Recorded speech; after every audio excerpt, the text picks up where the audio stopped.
조선 최악의 폭군이라 불린 왕. 그런데 단 한 장의 기록을 넘기면 모두 평가가 뒤집힙니다. 우리가 배운 역사가 승자가 조작한 거짓말이라면 광해군은 쑥겨난 것이 아니라 제거당해야만 했던 겁니다. 왜일까?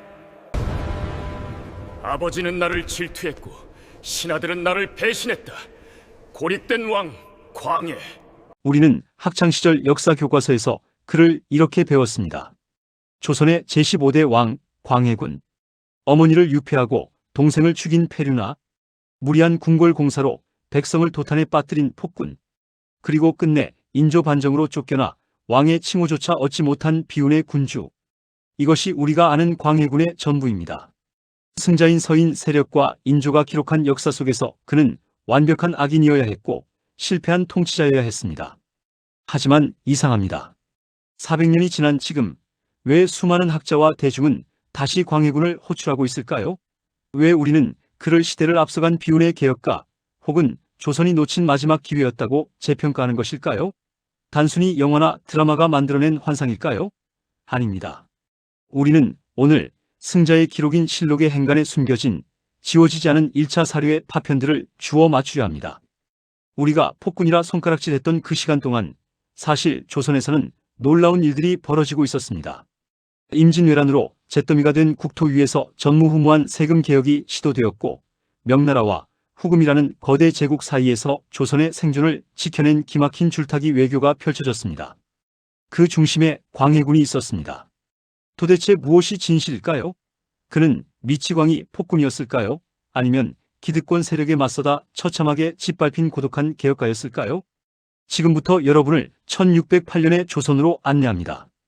겉으로 드러난 폭정의 기록, 그 이면에 감춰진 치열했던 정치 투쟁과 한 인간의 고독한 사투, 400년 된 먼지를 털어내고 인조 반정이라는 거대한 쿠데타가 덮어버린 진실의 뚜껑을 열어보겠습니다. 역사가 숨기려 했던 광해군의 진짜 얼굴, 그 미스터리의 서막을 엽니다. 광해군의 비극은 왕이 되기 전 세자 시절부터 이미 잉태되어 있었습니다. 1592년 조선의 운명을 바꾼 임진왜란이 발발합니다. 부산포에 상륙한 일본군은 파죽지세로 한양을 향해 북상했고 당시 국왕이었던 선조는 도성을 버리고 북쪽으로 피난길에 오릅니다. 백성들은 왕이 자신들을 버렸다는 사실에 분노했습니다. 바로 이 절체절명의 순간 조정은 급하게 둘째 아들 광해군을 세자로 책봉합니다. 준비된 세자가 아니었습니다. 단지 전란 중에 왕통이 끊어지는 것을 막기 위한 임시방편이었습니다. 선조는 의주로 도망쳤지만 광해군은 달랐습니다. 그는 분조, 즉 임시조정을 이끌고 전쟁터 한복판으로 뛰어들었습니다. 강원도와 함경도를 넘나들며 의병을 독려하고 흩어진 민심을 수습했습니다. 왕이 버린 나라를 18살의 세자가 온몸으로 지탱해낸 것입니다. 백성들은 도망간 아버지 선조가 아니라 자신들과 함께 피를 흘린 광해군을 진정한 군주로 우러러보기 시작했습니다. 하지만 역설적이게도 이 눈부신 공로가 광해군에게는 씻을 수 없는 저주가 되었습니다. 아버지 선조의 질투가 시작된 것입니다. 무능한 왕이었던 선조는 아들의 높은 인기를 견딜 수 없어 했습니다. 전란이 끝난 후에도 선조는 끊임없이 광해군을 견제했고 심지어 늦은 나이에 어린 영창대군을 낳으며 세자 교체까지 시도합니다. 광해군에게 지난 16년의 세자 시절은 언제 죽을지 모른다는 공포와 불안의 연속이었습니다. 그는 매일 아침 눈을 뜰 때마다 살아있음에 안도해야 했습니다. 이 지독한 콤플렉스와 생존 본능은 1608년 그가 왕위에 오른 뒤의 통치 스타일을 결정짓는 핵심 요인이 됩니다. 그는 누구도 믿지 못했습니다. 신하들은 언제든 등을 돌릴 수 있는 존재였고 왕권은 오로지 강력한 힘으로만 지켜낼 수 있다고 믿게 되었습니다. 왕이 된 광해군은 가장 먼저 전란의 수습에 나섭니다. 토지 대장을 다시 작성하고 호적을 정비했습니다. 그리고 불타버린 궁궐을 재건하는 데 집착합니다. 많은 사료는 광해군의 궁궐 공사를 백성을 괴롭힌 폭정의 대표적 사례로 꼽습니다. 틀린 말은 아닙니다. 무리한 공사로 국군은 바닥났고 백성들의 원성은 높았습니다. 하지만 광해군 입장에서 궁궐은 단순한 사치가 아니었습니다. 땅에 떨어진 왕실의 권위를 회복하고 전쟁의 상처를 씻어내어 자신이 정당한 국왕임을 과시하기 위한 거대한 상징적 프로젝트였습니다. 그는 건축을 통해 자신의 불안한 정통성을 메우려 했던 것입니다. 이 집착이 훗날 자신의 발등을 찍는 도끼가 될 줄은 꿈에도 모른 채 말입니다. 전쟁 영웅에서 의심 많은 군주로의 변모, 그것은 생존을 위한 처절한 몸부림이자 비극의 시작이었습니다. 광해군 시대를 이해하는 가장 중요한 키워드는 바로 외교입니다. 당시 동아시아 정세는 격변 그 자체였습니다. 임진왜란 때 조선을 도왔던 명나라는 쇠퇴하고 있었고, 만주에서는 누르하치가 이끄는 후금이 무서운 기세로 성장하고 있었습니다. 명나라는 후금을 치기 위해 조선에 파병을 요청합니다. 조선 조정은 발칵 뒤집혔습니다. 대다수 사대부, 특히 서인 세력에게 명나라는 제조지은, 즉 나라를 다시 만들어준 부모의 나라였습니다. 그들은 명나라를 위해 의리를 지켜야 한다며 파병을 강력히 주장했습니다. 하지만 광해군의 생각은 달랐습니다. 그는 임진왜란 때 직접 전장을 누비며 국제 정세의 냉혹함을 뼈저리게 체험한 인물이었습니다. 그는 알고 있었습니다. 명나라는 이미 지는 해이고 후금은 떠오르는 태양이라는 것을. 명나라를 돕기 위해 후금과 적대했다가는 조선이 다시 한번 참혹한 전쟁터가 될 것임을 직감했습니다. 여기서 광해군의 그 유명한 중립 외교가 등장합니다. 광해군은 명나라의 파병 요구를 거절할 수 없어 강옥립에게 1만 3천의 군사를 주어 보냅니다. 하지만 그는 강옥립에게 은밀한 밀명을 내립니다. 형세를 보아 향배를 정하라. 즉 상황을 봐서 이기는 쪽에 붙으라는 당시 사대부들의 윤리관으로는 상상조차 할 수 없는 지시였습니다. 결국 조명연합군이 사흘 후 전투에서 후금에게 대패하자 강옥립은 후금에 투항합니다. 그리고 광해군은 후금에 비밀 편지를 보내 우리는 싸울 뜻이 없었음을 알리며 침략의 명분을 주지 않았습니다. 이 실리적이고 유연한 외교술 덕분에 조선은 후금의 말발굽 아래 짓밟히는 것을 피할 수 있었습니다. 현대의 관점에서 보면 탁월한 외교 전략입니다. 하지만 당시 조선의 지배층에게 이것은 폐륜이자 배신이었습니다. 오랑캐에게 고개를 숙이고 부모의 나라인 명나라를 배신했다는 것은 유교 국가 조선의 정체성을 부정하는 행위로 받아들여졌습니다. 사료들을 교차 검증해보면 흥미로운 대목이 발견됩니다. 광해군 일기 곳곳에는 왕과 신하들의 치열한 논쟁이 기록되어 있습니다.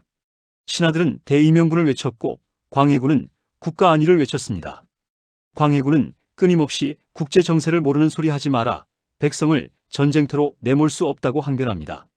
하지만 신하들의 눈에 비친 광해군은 겁쟁이거나 도덕적으로 타락한 군주였습니다. 이 갈등은 단순한 정책 대결이 아니었습니다. 이것은 무엇이 국가를 위한 길인가에 대한 가치관의 전쟁이었습니다. 신하들에게 국가는 도덕과 명분 위에 서 있는 존재였지만 광해군에게 국가는 백성의 생존 그 자체였습니다. 이 좁혀지지 않는 간극, 소통의 부재가 결국 광해군을 고립시켰고 반대파들에게 그를 제거할 명분을 쥐어주게 됩니다. 탁월한 외교가였으나 설득에는 실패했던 왕, 그의 고독한 외침은 조정의 벽에 부딪혀 메아리 없는 비명이 되고 말았습니다. 외교에서 광해군이 보여준 천재성은 내치에서도 드러납니다. 바로 대동법입니다. 당시 조선의 세금 제도인 공납은 백성들의 고혈을 짜내는 주범이었습니다. 특산물을 바쳐야 하는데 나지 않는 물건을 바치라고 하거나 중간 관리들이 폭리를 취하는 방납의 폐해가 크게 달했습니다. 광해군은 이 문제를 해결하기 위해 경기도에 한해 시범적으로 대동법을 실시합니다. 집집마다 특산물을 걷는 대신 토지를 가진 사람에게 쌀로 세금을 내게 하는 혁명적인 제도였습니다. 이것은 가진 자에게 더 걷고 없는 자의 부담을 덜어주는 조세 정의의 실현이었습니다. 하지만 이는 곧 기득권층인 양반 지주들의 거센 반발을 의미했습니다. 대동법 시행 과정에서 광해군은 엄청난 정치적 저항에 직면합니다. 하지만 그는 포기하지 않고 선해청을 설치하며 개혁의 의지를 보였습니다.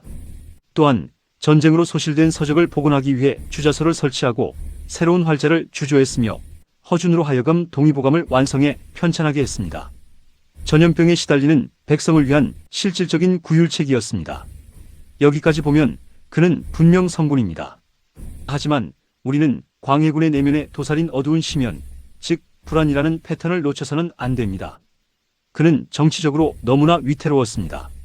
서자 출신이라는 콤플렉스, 영창대군이라는 적장자의 존재, 그리고 자신을 인정하지 않는 서인 세력, 이 불안감은 그를 의심과 숙청의 늪으로 몰고 갔습니다. 그는 왕권을 위협한다고 판단되는 요소는 가차없이 제거했습니다. 친형인 임해군을 유배 보내죽게 했고 어린 동생 영창대군을 강화도로 유배 보낸 뒤 증살, 즉 방에 불을 떼서 쪄 죽이는 끔찍한 방식으로 살해했다는 혐의를 받습니다. 그리고 어머니인 임목대비를 서궁에 유폐시킵니다.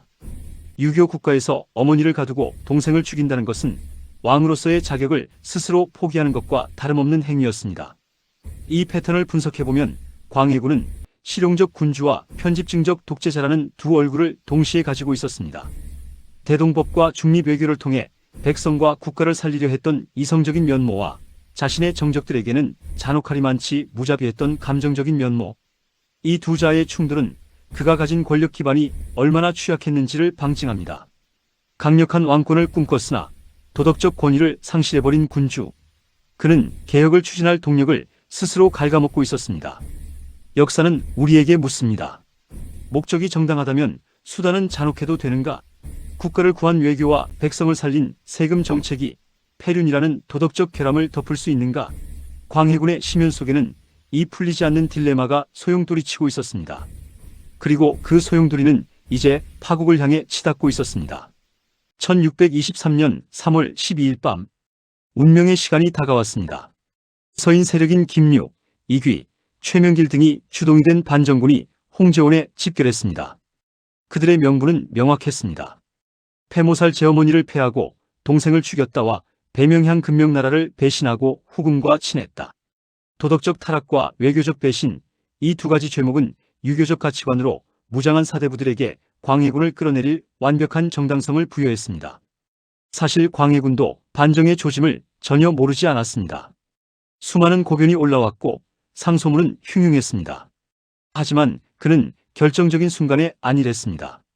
자신의 정보 조직과 방어 체계를 과신했거나 혹은 설마 신하들이 군사를 이끌고 궁궐을 덮치리라고는 상상하지 못했을 수도 있습니다. 그날 밤 반정군은 창덕궁의 문을 부수고 들어왔습니다. 궁궐 곳곳에서 불길이 치솟았습니다. 술에 취해 있던 광해군은 허둥지둥 담장을 넘어 도망쳤지만 결국 반정군에게 붙잡히고 맙니다. 15년의 치세가 허무하게 무너지는 순간이었습니다. 광해군 앞에 나타난 것은 조카인 능양군, 바로 훗날의 인조였습니다. 광해군은 임목대비 앞에 무릎 꿇려져 온갖 모욕을 당하고 폐위되었습니다. 조선 역사상 연산군에 이어 두 번째로 쫓겨난 왕이 된 것입니다. 이 파국은 단순한 권력 교체가 아니었습니다. 이것은 조선의 역사가 실용에서 명분으로, 개방에서 폐쇄로 급격하게 선회하는 변곡점이었습니다. 반정에 성공한 인조와 서인 세력은 광해군의 모든 정책을 부정했습니다. 중립외교는 폐기되었고 친명배금 정책이 국시가 되었습니다. 대동법은 축소되었고 궁궐 공사는 중단되었습니다. 그들은 광해군의 흔적을 지우는 것을 개혁이라 불렀습니다. 그러나 결과는 참혹했습니다. 광해군이 그토록 막으려 했던 전쟁이 터졌습니다. 정묘호란과 병자호란. 인조는 남한산성에서 나와 청나라 황제에게 삼전도의 굴욕을 당해야 했습니다. 백성들은 다시 한번 도륙당했고 수십만이 포로로 끌려갔습니다. 광해군이 15년간 지켜냈던 평화는 명분이라는 이름 아래 산산조각 났습니다. 가장 극적인 순간은 광해군이 유배지에서 보낸 긴 세월입니다. 그는 쫓겨난 뒤에도 무려 18년을 더 살았습니다. 제주도에서 67세의 나이로 눈을 감을 때까지 그는 자신이 다스리던 나라가 처참하게 짓밟히는 소식을 들어야 했습니다. 아들도 죽고 며느리도 죽고 아내마저 잃은 채 홀로 늙어가는 폐주. 그는 제주도의 거친 바닷바람을 맞으며 무슨 생각을 했을까요? 자신의 선택을 후회했을까요? 아니면 어리석은 신하들을 원망했을까요? 그의 입에서 나온 말은 기록되지 않았지만 그의 침묵은 그 어떤 웅변보다 더 무거운 비극을 우리에게 전하고 있습니다. 광해군의 시신은 경기도 남양주 어딘가에 초라하게 묻혔습니다. 왕릉이 아닌 묘. 그는 죽어서도 왕으로 복권되지 못했습니다. 선조실록 수정본과 인조실록은 그를 철저하게 악인으로 묘사했고 이 프레임은 400년 가까이 유지되었습니다. 하지만 현대의 우리는 이제 그 프레임 밖에서 질문을 던집니다. 광해군이 계속 다스렸다면 병자호란은 일어나지 않았을까? 많은 역사학자는 그렇다고 조심스럽게 예측합니다. 적어도 그에게는 국제 정세를 읽는 눈과 전쟁을 피할 유연함이 있었기 때문입니다. 하지만 동시에 우리는 또 다른 질문을 던져야 합니다. 그는 성공할 수 있는 개혁가였는가? 여기에 대해서는 회의적입니다. 그는 백성을 위한 정책을 폈지만 백성의 마음을 얻는 데는 실패했고 신하들을 이끌 정치력이 부족했습니다. 고립된 천재는 결코 세상을 바꿀 수 없다는 냉혹한 교훈을 그는 남겼습니다. 광해군의 시대는 가지 않은 길에 대한 아쉬움으로 남습니다. 실리 외교와 부국 강병의 꿈, 그것이 좌절된 후 조선은 성리학적 명분론에 더욱 깊이 빠져들었고 세상의 변화로부터 눈을 감아버렸습니다. 어쩌면 인조 반정은 조선이 근대로 나아갈 수 있었던 작은 문 하나를 닫아버린 사건일지도 모릅니다. 지금 우리는 다시 격변의 시대를 살고 있습니다. 강대국들 사이에서의 외교적 선택, 내부의 갈등과 분열, 400년 전 광해군이 마주했던 고민은 형태만 바뀌었을 뿐 여전히 우리 앞에 놓여 있습니다. 명분에 집착하다 실리를 잃을 것인가, 아니면 고독하더라도 실용의 길을 갈 것인가. 광해군. 그는 완벽한 성군도 미치광이 폭군도 아니었습니다. 그는 그저 살얼음판 같은 시대 위에서 날아와 자신의 생존을 위해 몸부림쳤던 지극히 인간적인, 그래서 더 아픈 실패한 군주였습니다. 이제 낡은 교과서를 덮고 그의 실패가 남긴 진짜 유산을 들여다봐야 할 때입니다. 역사는 승자의 기록이지만 진실은 언제나 패자의 침묵 속에 숨어 있기 때문입니다.